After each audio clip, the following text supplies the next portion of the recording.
Hey guys, welcome back. So today I'm going to talk a little bit about something that I haven't spoken in depth about before. That's tracking. In particular, gear for tracking. Now, some of you guys know that I'm a member of a tracking team. What does that actually mean? Well, it's kind of like search and rescue, but it's not exactly search and rescue. What we do is called visual man tracking. And what that means is whenever there's somebody that's lost that needs to be found, we don't employ dogs or anything like that, although sometimes we do have dogs available.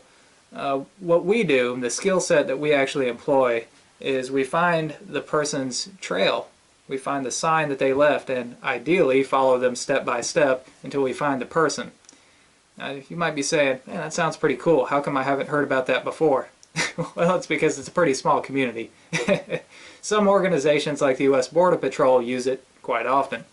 Now, excluding the Border Patrol, right here in the state of Tennessee, we probably have more visual man trackers than any other state in the U.S. That's because we got a long tradition of tracking here. In fact, the methods that we use to track can be traced back to the Cherokee and also some of the Appalachian bear hunters, and a couple different sources as well. But anyways, today we're going to talk a little bit about gear because people have asked me about it. What do you actually carry with you? Well, the main thing is the pack. This is the pack that I carry. Now, most people on the team carry a different pack, but this is mine. And I haven't talked about this before, mainly because I didn't want this to come off as saying, this is what I carry, you should carry this too. That's not my intention. You should carry what you're comfortable with, and this is what I'm comfortable with. I should also note that these packs are made to keep us going for 24 hours. This is not a long-term survival bag, okay? 24 hours. Keep that in mind. Alright, so what you're not going to find is things like, squirrel snares, nothing to trap possums or anything with to eat. There's one really good way to find food in the wilderness, and that's to bring it with you. So there is some food in here. It's not a whole lot. It's not going to be a 3-course meal, but again, 24 hours.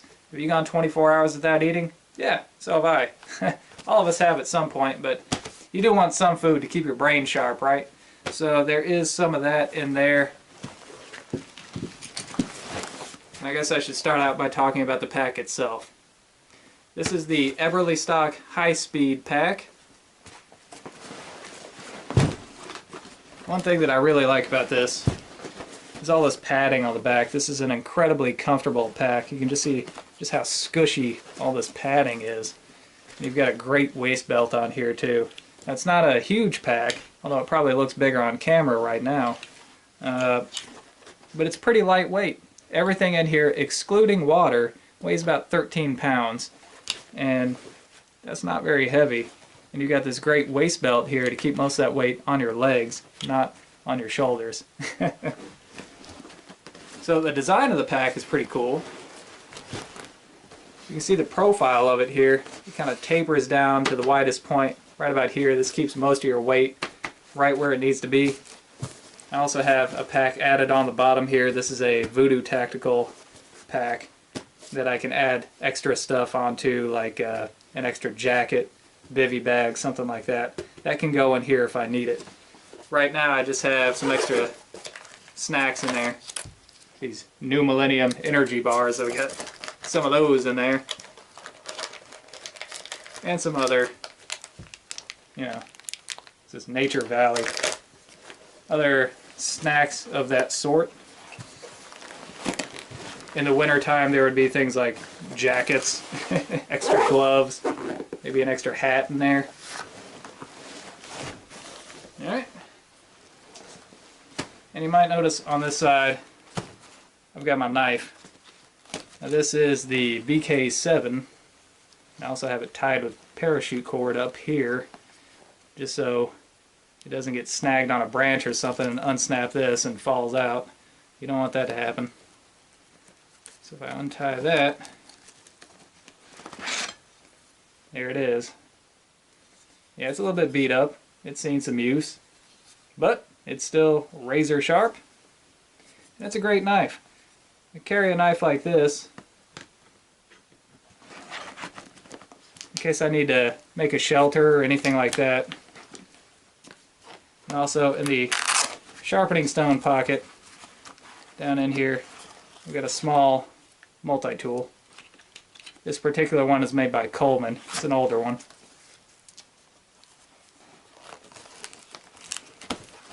Alright. On the other side of the pack, this would normally go in my pocket, but I keep it snapped on here just so I don't lose it. This is my laser pointer. Shine it behind me here. There you go. Green laser pointer. You can see this in the daytime. This is I'm trying to focus it on something that you can actually see on camera. There we go. See how bright that is? Now, the reason why we carry these is to point things out to the other members of our team. This really helps because you might want to say, hey, can you check out that over there by the tree? Well, which tree? There's 100 different trees out here. You can just take the laser pointer and say, hey, check that out right there. All right? So that would normally go in my pocket, easily accessible. But like I said, keep it from getting lost. Keep it right here on the pack. All right, so next thing we're going to talk about what's actually on the waist belt.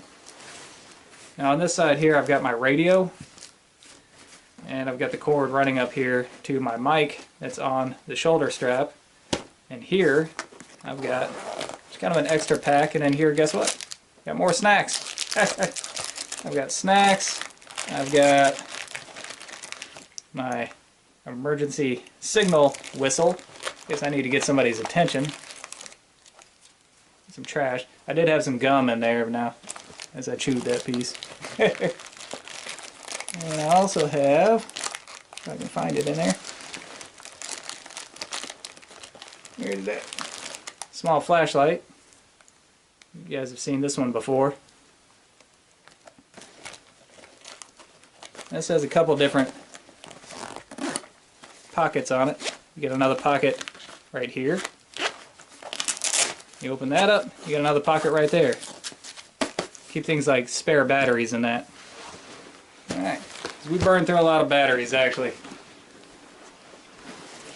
On this side, just looped around here, I've got my compass. This is the Sun2, or Soon2, I'm not sure how to pronounce that. Made in Finland. Really great brand of compass. This particular model is the A10. We also use the M3 compass.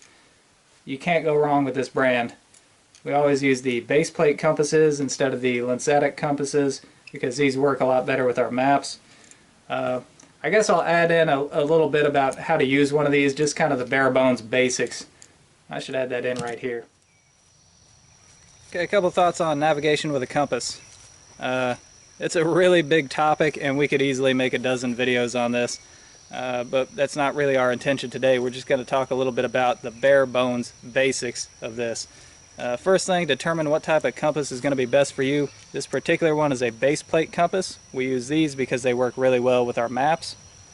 Also, whenever you use a compass, make sure you don't have it close to anything metal. Keep it a little ways away from you. You don't want it up against your radio mic. If you're carrying a firearm or anything like that, a big knife on your hip, you don't want it close to there. Also make sure you don't have any rings on or anything that's going to throw this off. This whole deal works on magnetism, right? So anything metal is going to mess up your reading. Also, you want to keep the compass level. If it's not level, it's not going to work. If you try to hold it up like this, it's not going to work. Level and a little ways away from you. Okay, so there's a couple of different parts on here that we need to know about. And I'm going to go over those in just a second. Alright guys, here's our compass. There's a couple things we need to look at here to determine what we need for this demonstration. Alright, this is our base plate. The whole bottom piece here, the base plate. And most of these are going to have some type of indicator, in this case a little red arrow, that's going to say, hey, this is the way we want to go. Alright, so in this case, it's a small red arrow. And also we have this movable piece right here. And as part of the base plate, you might be able to see a tiny hash mark that doesn't move. That's an important hash mark right there, because that is going to tell us, once we get this movable piece set, where our heading is, or how many degrees we're going in the direction that we need to go. Alright, and also on the movable piece, we got this red kind of hollow arrow there. Looks a little bit like a house, like if a kid drew a house. Yeah, looks close enough, right? Alright, we're going to call it the shed. And we have our needle. We got a black end and a red end. The red end points magnetic north. So to get this set, we're going to put the red in the shed. Just like that. Alright, now this is set up here. Okay? So we're going to say we want to go right there. We're headed this way, so we look up where our hash mark is. We got 200. That's 200 degrees. That is the way that we're headed.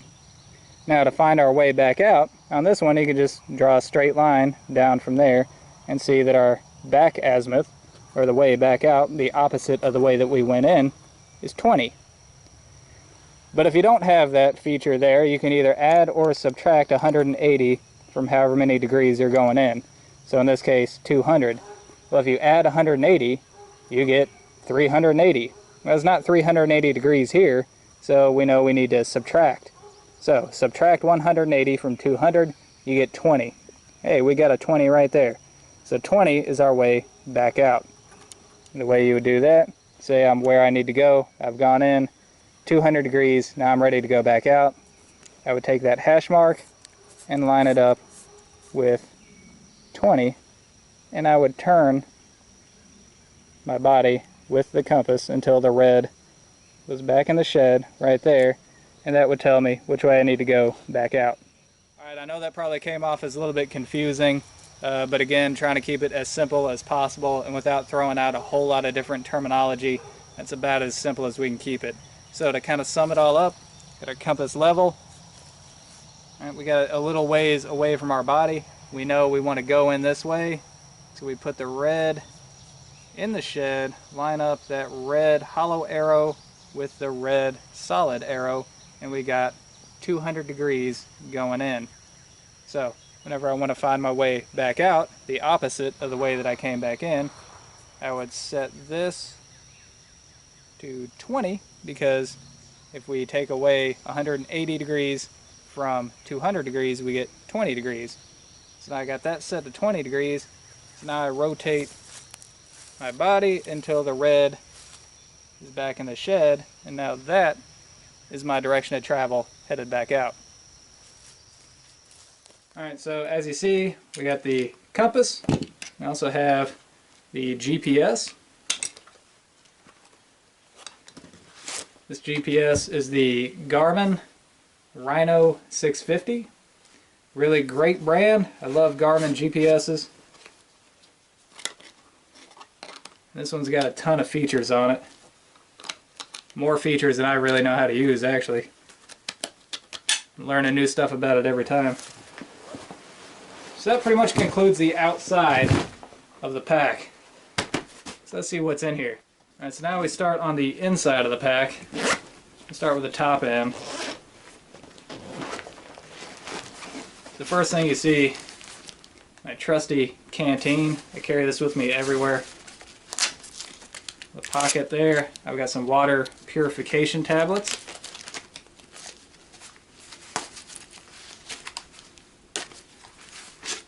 This holds 1 quart. And inside here, I've got my canteen cup.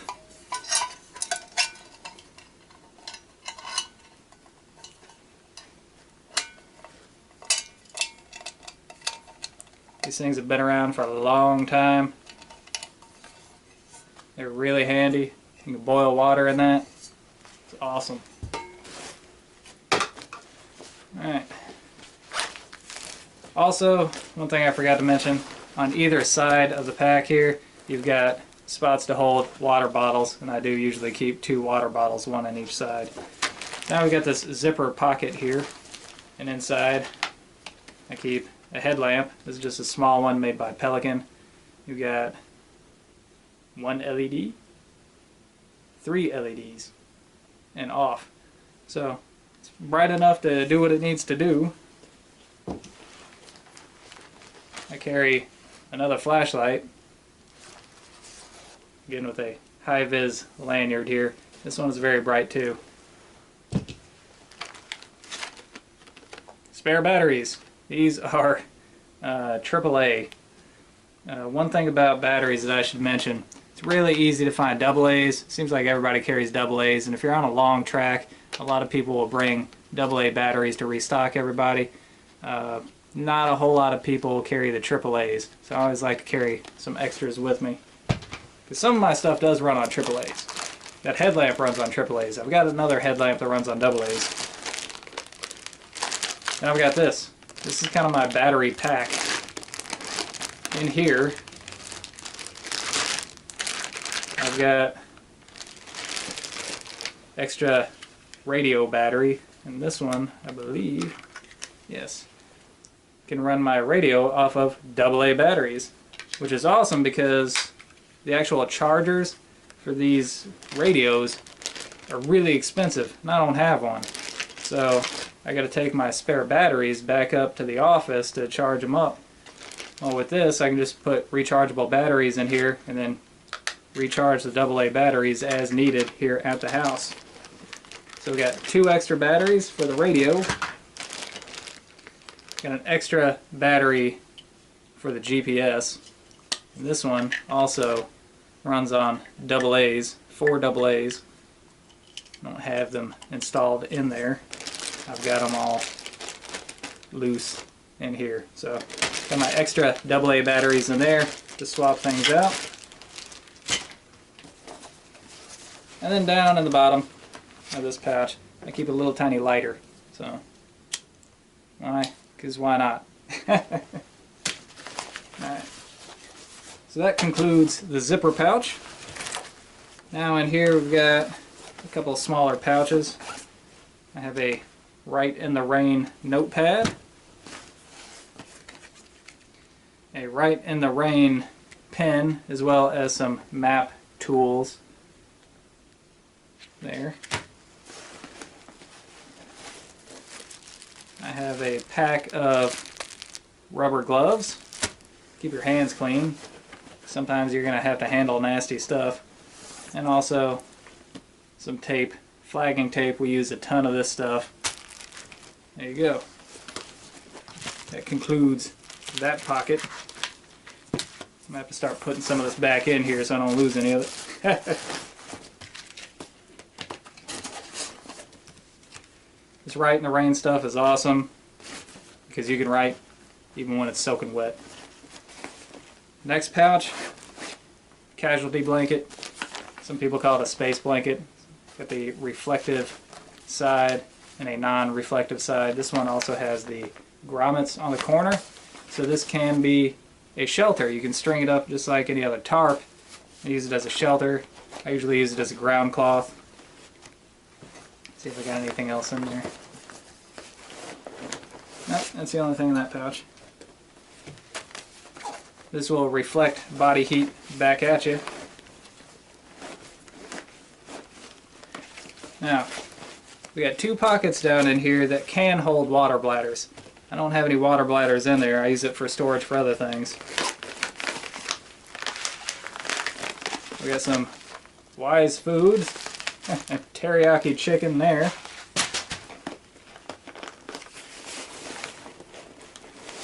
And also my water filter. This is the Sawyer Mini water filter.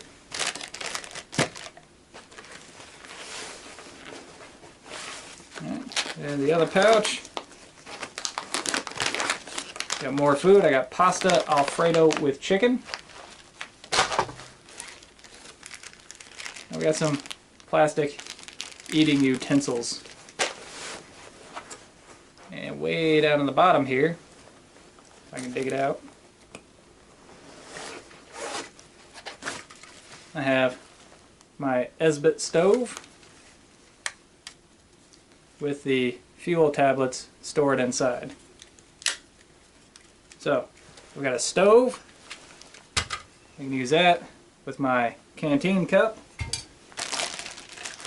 I can make water. That's how I cook the food.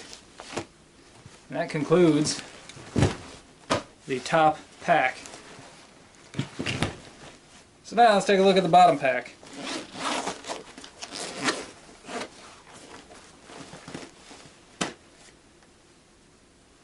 Alright, so the first thing, I've got my first aid kit. And here, this is kind of split into two sections. I've got some first aid stuff here. I've got mainly some medications here. I've got some Aleve, ibuprofen, different stuff that you may need on the trail, Tums. And also in here, in addition to Band-Aids, antibiotics, stuff like that, there's also some other things stored down in there, like there's a little bit of duct tape, some glue, a little bit of thread, needle, just in case you get a hole in your pack or something like that, you need to patch it up. Extra socks. Always carry extra socks. I've got a couple pairs in here. When your feet get wet, there's nothing worse, man. So we got that. Got an extra knife. No reason, just an extra knife. This one I made myself. There you go. Got an antler handle. The blade is made out of an old saw blade. It's razor sharp. I made the sheath for it and the knife. There we go. So yeah, just a handy extra knife. Doesn't weigh much. Alright, I have a backpacker's tarp. This is a 5x7 tarp. These are really cheap and fantastic shelter. I use these when I'm out camping, usually as kind of a gear shed. I set it up next to my tent, but in this case it can be a main shelter. Now in this bag I've got mosquito netting. Because it's hot outside right now, and if you make a camp, you're going to want some mosquito netting to keep some of those bugs out. Because some of those bugs, we get a lot of ground spiders and stuff. You get bit by enough of those, you're going to end up in the hospital. So that, in conjunction with the casualty blanket and the backpacker's tarp, makes a really nice shelter. It's almost as good as a tent. I'll show you. I mean, that's not a whole lot to carry. The whole thing probably weighs less than a pound. Alright. And here, this is like a little soap dish. I've got a larger lighter. I've got tin foil. And here I've got wet fire fire tinder. You always want to carry your wet fire in a hard case to keep it from breaking down and getting crushed inside your pack.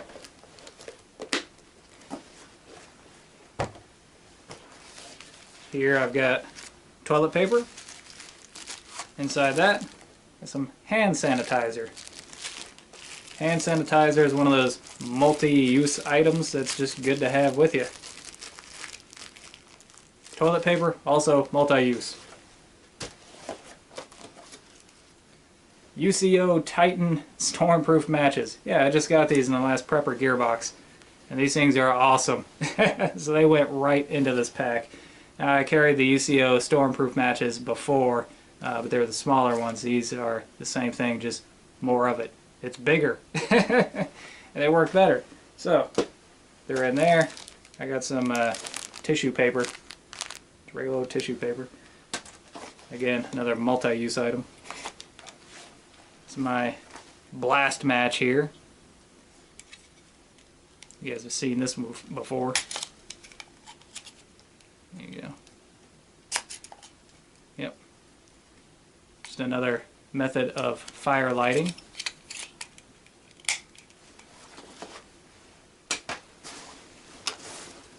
And finally, got some 550 cord. This is high visibility, right? Blaze orange 550 cord. How big is this? 100 feet. So to make a shelter or something like that, you're going to need some of this. It's always good to have enough 550 cord to get the job done. Alright, and that's everything. That's everything that goes in here. So once again, everything without water weighs about 13 pounds. You've got a ton of mounting options. You can mount stuff to the outside of this all day long. If I wanted to put a sleeping bag or a better shelter on there, I could just mount it to the bottom. You can mount it to the top. Doesn't matter. Alright guys, before I go, if you're interested in learning more about tracking, there's another channel that you can check out here on YouTube called Weekly County Emergency Management.